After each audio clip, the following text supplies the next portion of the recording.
In the sweltering summer of 1943, within the confines of Camp Crossville, Tennessee, a German soldier found himself utterly mesmerized. Before him, a bottle fizzed with a brown liquid, a sight entirely alien to him. For 2 arduous years, he had endured the harsh realities of combat in North Africa. His sustenance, meager, hard biscuits and ersatz coffee. This sweet carbonated elixir, known as Coca-Cola, was an impossible dream made tangible. It cost a mere 5 cents at the camp canteen, the same humble price, he was told by the guards, that American children paid with their pocket money. Across a network of American prison camps that summer, 371,683 German POWs were about to confront a reality that would utterly dismantle every tenet of Nazi propaganda regarding American weakness. They discovered a nation where ice cream was a commonplace indulgence, soft drinks an everyday refreshment, and candy bars so ubiquitous that guards often handed them out freely. These unassuming foods, simple treats that most German children had never even glimpsed, would systematically erode Nazi ideology with a potency far exceeding any orchestrated propaganda campaign. The undeniable arithmetic of abundance was being inscribed in sugar and carbonation, in chocolate and ice cream, laying bare an American industrial might that rendered German deprivation not a noble sacrifice, but a needless, tragic suffering. What began as mere astonishment at these American confections would blossom into a profound and irreversible psychological metamorphosis. The curtain fell on the Desert War in May 1943 with the surrender of the Afrika Korps in Tunisia, bringing roughly 250,000 German and Italian soldiers into Allied custody. These battle-hardened desert veterans, who had once driven the British forces deep into Egypt under Rommel's command, steeled themselves for brutal treatment. Nazi propaganda had painted a grim picture of American savagery and starvation. Yet within hours of their surrender, they were met not with cruelty, but with American K-rations. These field provisions, often grumbled about by American soldiers themselves, contained unexpected treasures: crisp crackers, processed cheese, a variety of candies, fruit bars, instant coffee, sugar tablets, and cigarettes. German soldiers who had eked out an existence on minimal rations for months regarded these emergency meals as lavish feasts. Military records from the processing camps in North Africa revealed that the U.S. Army served pancakes with syrup, fresh eggs, and milk, luxuries that had vanished from German military rations years earlier. The systematic provision of superior food to the enemy began immediately, though its full psychological impact would only be truly understood much later. A German officer, testifying to the International Red Cross, would later reflect, "We expected to be starved as prisoners. Instead, the Americans fed us better than our own army had. This bewildering display of American resources began our education." The colossal Liberty ships that ferried POWs across the Atlantic in the summer of 1943 became floating classrooms of American abundance. These vessels, churned out at an unprecedented rate, one completed every 42 hours at peak production, transported up to 30,000 prisoners to the United States each month. Naval records explicitly state that prisoner rations aboard these ships matched or even surpassed standard crew provisions, typically around 3,500 calories daily, including fresh bread, meat, vegetables, coffee sweetened with sugar and milk. The ship's sophisticated refrigeration systems, a standard feature on American vessels, kept food fresh throughout the 2-week voyage. Most astonishingly, documented accounts confirmed that ice cream was served on multiple occasions during these transatlantic crossings. The log of the USS General M.B. Stewart from July 1943 meticulously records serving ice cream to prisoners on July 4th, made fresh with the ship's own ice cream maker, capable of producing 10 gallons per batch. For men who hadn't seen ice cream since before the war, this frozen dessert, offered in the vast expanse of the ocean, simply defied comprehension. Upon docking at ports like Norfolk and Newport News, German POWs encountered in America that Nazi propaganda had dismissed as impossible. The Norfolk Naval Base, sprawling over 4,300 acres with extensive waterfront facilities, processed more cargo daily than major German ports managed in an entire week. At the port exchanges, bustling shops catering to dock workers, prisoners glimpsed shelves overflowing with candy bars from iconic manufacturers like Hershey, Mars, and Nestle.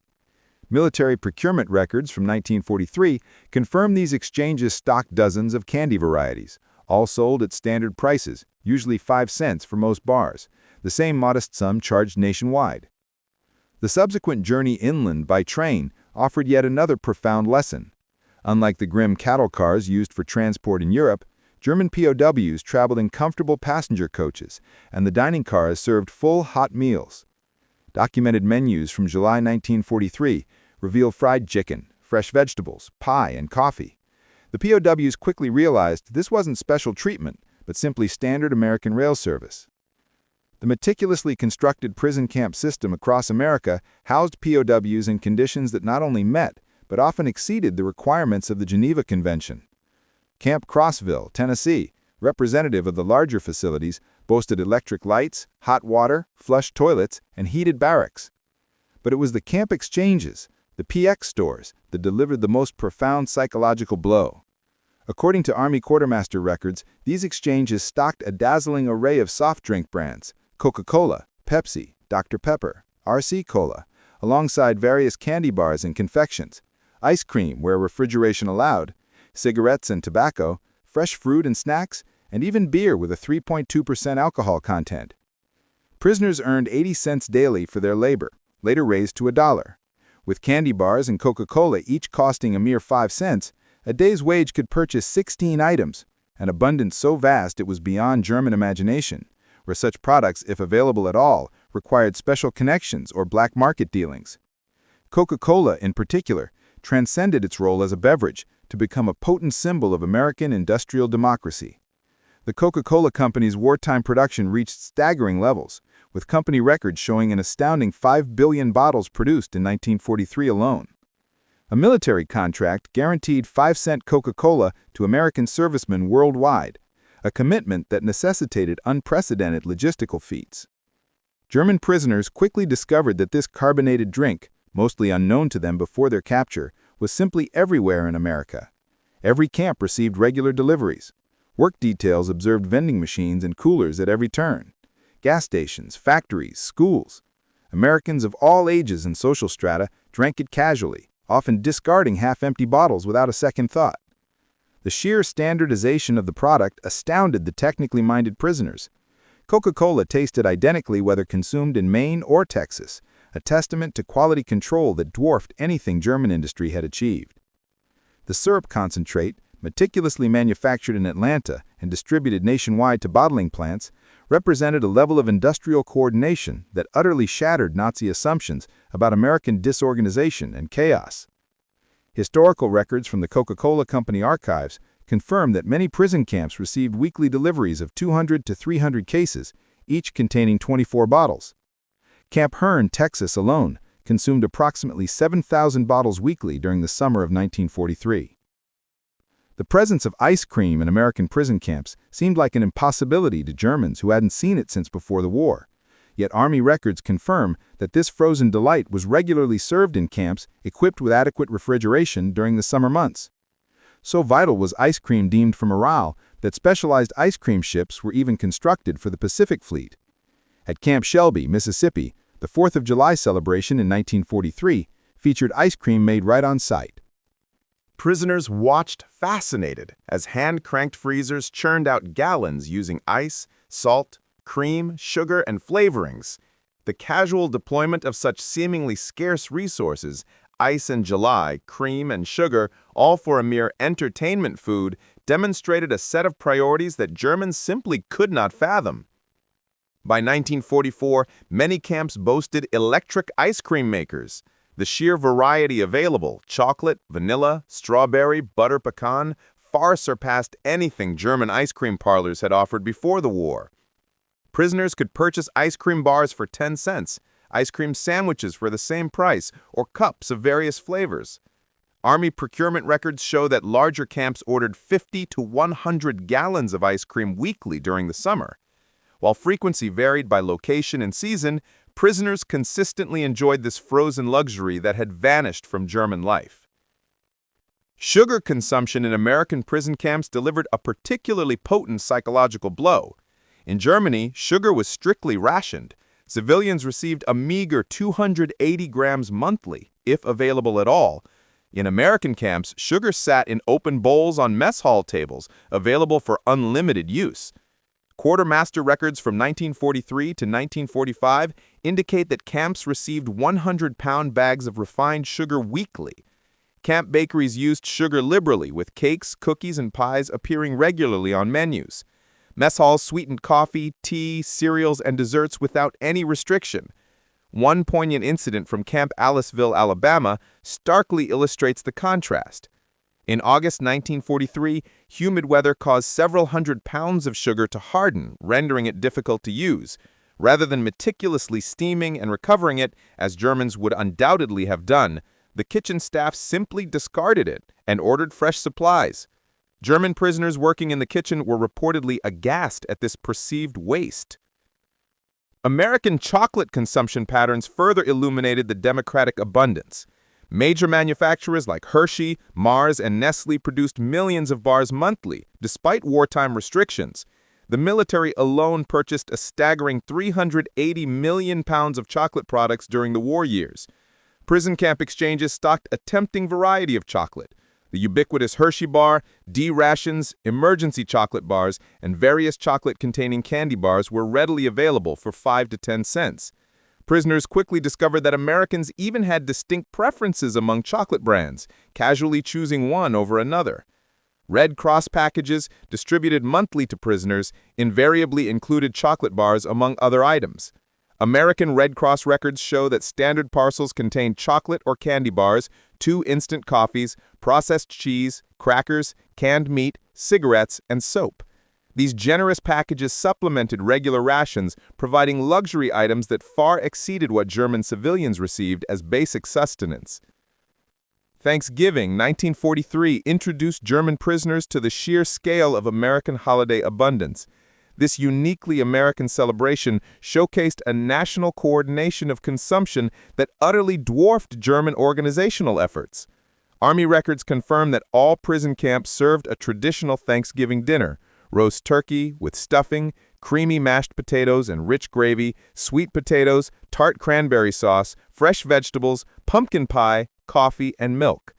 The logistical feat required to provide such elaborate turkey dinners to 425,000 POWs, in addition to millions of American servicemen worldwide, underscored an immense organizational capacity.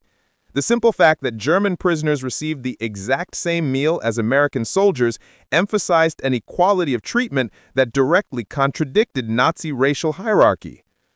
Christmas 1943 brought unexpected generosity from American civilians. Church groups, civic organizations, and individuals sent heartfelt packages to German POWs.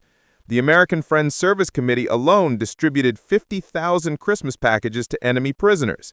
These typically included homemade cookies, candy, toiletries, games and books, cigarettes, and writing materials. Local communities near the camps often provided additional support. In Tonkawa, Oklahoma, townfolks personally delivered homemade treats to German prisoners at Camp Tonkawa. In Hearne, Texas, church groups brought Christmas cookies and candy to Camp Hearne. These displays of civilian kindness toward enemies fundamentally challenged Nazi ideology. Americans, many of whom had family members fighting against Germany, nevertheless extended charity to German prisoners, demonstrating strength through mercy rather than vengeance. As wartime labor shortages intensified, German POWs increasingly worked outside the camps, gaining first-hand insight into American food production. By 1944, approximately 100,000 prisoners were employed in agriculture and food processing, acquiring intimate knowledge of American abundance. In Michigan orchards, prisoners picked cherries destined for maraschino production, those vibrant garnishes topping ice cream sundaes. The sheer volume staggered them. Single orchards producing tons of fruit purely for decorative purposes. At canneries, prisoners observed quality control processes that rejected perfectly edible food for minor imperfections. Del Monte records from 1944 show that approximately 15% of fruit was rejected for canning due to size irregularities or minor blemishes, typically diverted to animal feed. Sugar beet processing in Colorado and Nebraska revealed agricultural mechanization far beyond anything achieved in Germany. Single farms produced more sugar beets than entire German regions.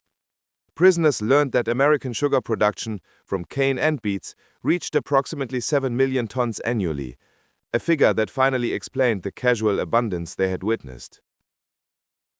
German prisoners working near schools witnessed early versions of organized school lunch programs. Children received hot lunches, including milk, protein, and vegetables. While the National School Lunch Act would formalize this in 1946, precedent programs operated throughout the war. The milk program particularly impressed German observers. Many schools provided fresh milk to children daily. The logistics of daily delivery to thousands of schools demonstrated an organizational capacity that Germany could not achieve even for military supplies. Some school cafeterias even offered ice cream for additional purchase. The concept of children buying frozen desserts at school while German children faced severe food shortages created a profound and lasting impact among prisoner observers. When minimum security prisoners were permitted to eat at American diners under guard, they encountered another facet of democratic abundance. These small restaurants offered menus that would have graced elite German establishments, yet were readily available to anyone with modest funds.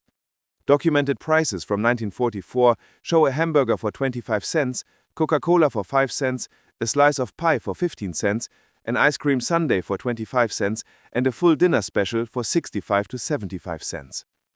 The inherent equality of service, anyone could order anything, directly contradicted German social stratification. A factory worker and a bank president ate identical meals at adjacent counter stools, served by the same waitress for the same price. As prisoners gained access to American publications, they discovered production statistics that utterly dwarfed German efforts.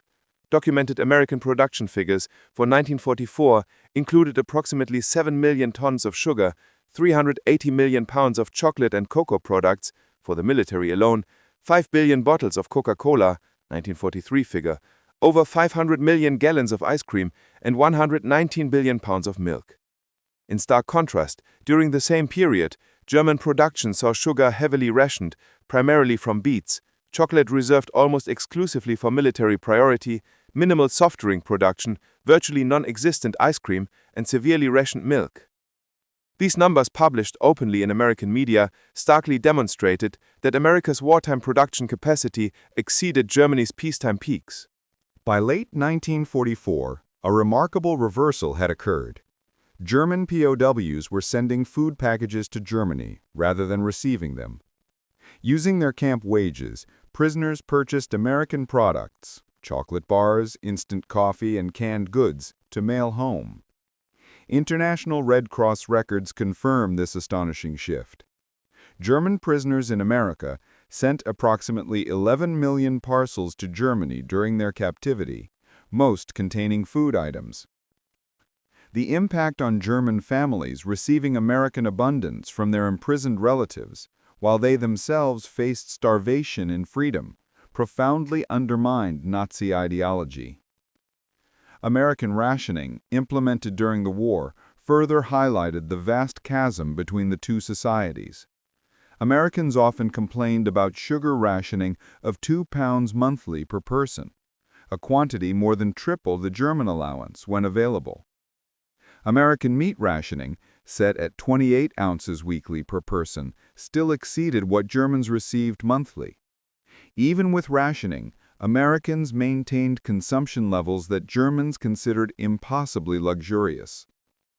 Office of Price Administration records show Americans purchased 74 pounds of sugar per capita in 1944 despite rationing, 10 times the German consumption.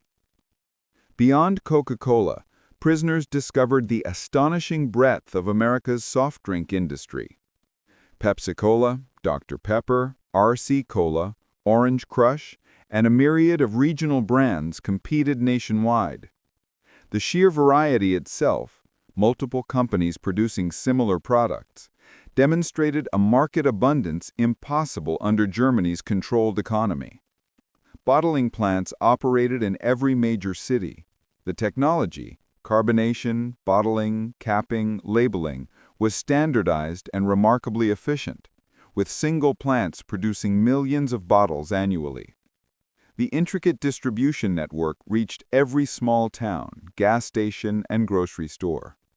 American soft drink production reached billions of bottles annually by war's end, amounting to dozens of bottles per American citizen each year.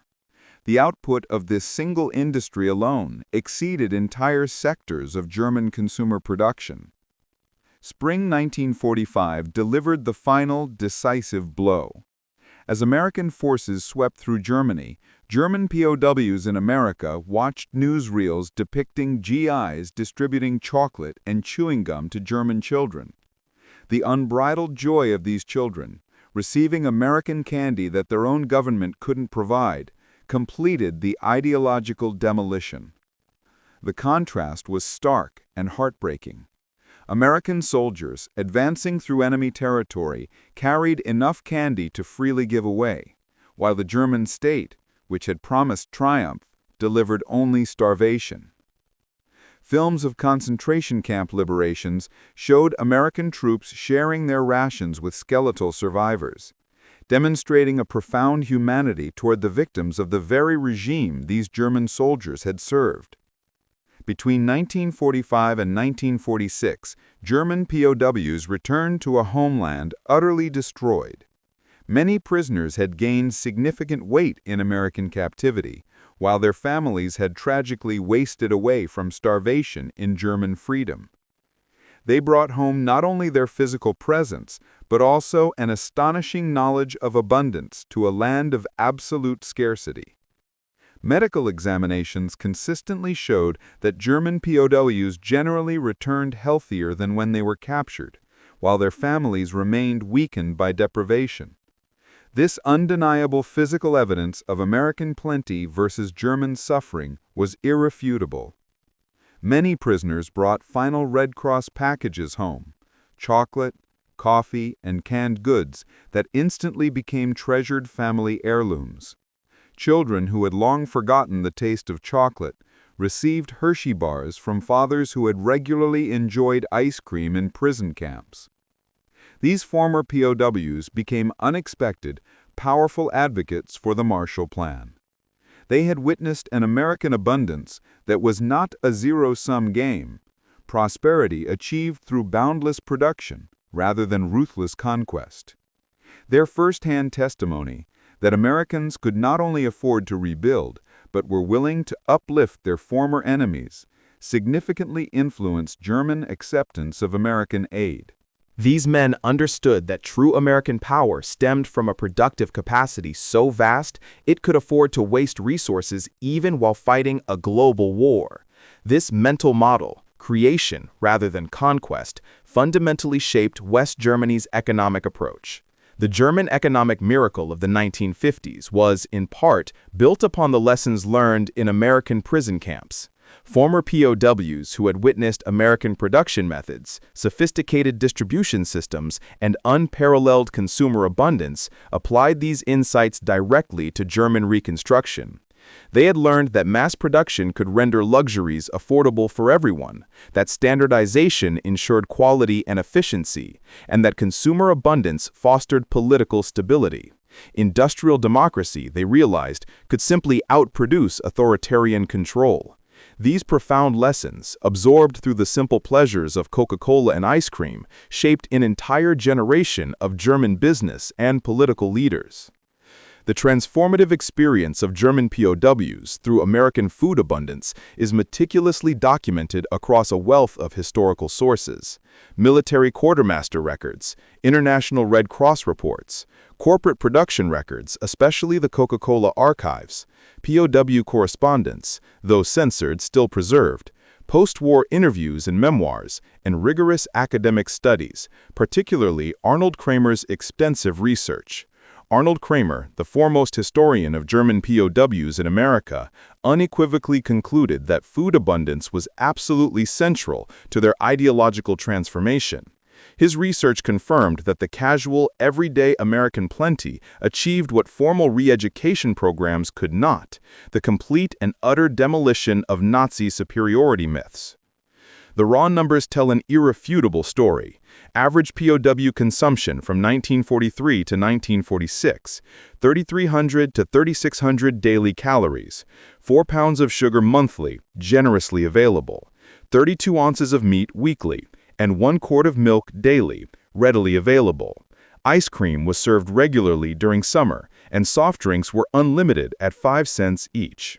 In stark contrast, German civilian rations during the same period offered a paltry 1,200 to 1,500 daily calories, 280 grams of sugar monthly, when available, 10.5 ounces of meat weekly, often unavailable, severely rationed milk, and non-existent ice cream or soft drinks. These disparities were not propaganda. They were documented, undeniable reality. Enemy prisoners ate better than German civilians, proving that American abundance extended even to defeated foes. The POW experience with American food culture profoundly influenced post-war Germany.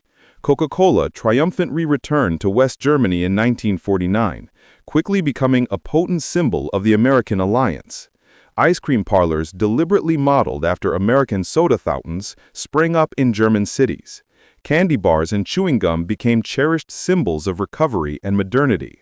Former prisoners of war often became importers of American food products, their personal experiences giving them a unique understanding of their appeal. They knew these products represented more than just taste.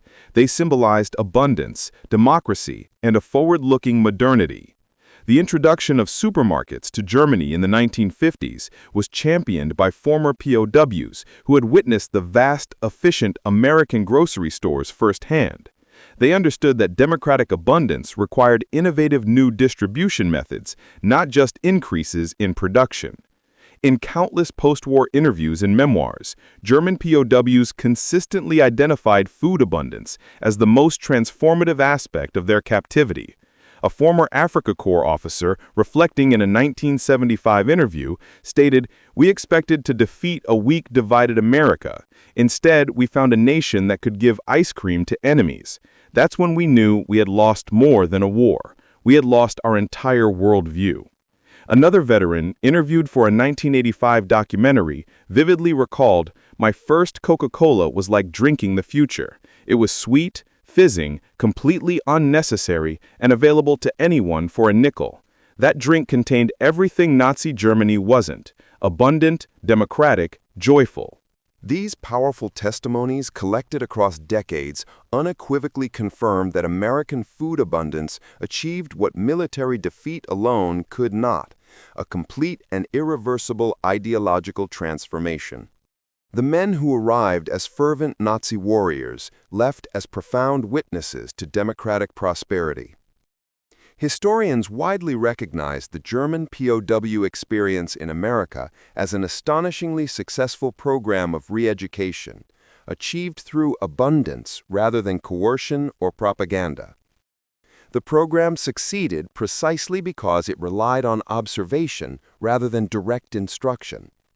POWs witnessed American society functioning at peak productivity, all while treating its enemies with dignity. The food aspect was absolutely crucial because it was universal. Everyone understands the primal pangs of hunger and the profound satisfaction of a full stomach. The undeniable weight gain and health improvements were visible to all. With 3 continuous meals daily, supplemented by canteen purchases, these prisoners intimately understood German deprivation. Every meal became an undeniable lesson in American industrial capacity. Every Coca-Cola demonstrated unwavering standardization and vast distribution networks. Every ice cream sundae showcased that abundance could indeed be democratic. Children of these prisoners of war grew up hearing incredible stories of American abundance in prison camps. These tales, initially seeming fantastical, were dramatically validated as West Germany gradually recovered and American products became widely available. The powerful mythology of American plenty, born in those prison camps, deeply shaped generations of German-American relations. Many of these POW children later pursued studies or careers in America, drawn by their fathers' captivating stories of impossible abundance, only to find that the reality truly matched the tales: supermarkets overflowing with variety, soda fountains serving extravagant sundaes, and candy aisles offering dozens of delightful choices. This multi-generational impact extended far beyond individuals. West German business culture absorbed vital lessons about consumer abundance, quality standardization, and the dynamic power of democratic markets. The economic miracle wasn't solely about production, it was about creating abundance for ordinary citizens. Today, McDonald's operates over 1,400 restaurants in Germany. Coca-Cola is ubiquitous. Ice cream is an ordinary, everyday pleasure. The profound transformation from scarcity to abundance initiated in those American prison camps is now complete. Yet the historical lesson remains incredibly powerful. Ideological transformation achieved through abundance rather than deprivation, kindness rather than cruelty, demonstration rather than propaganda.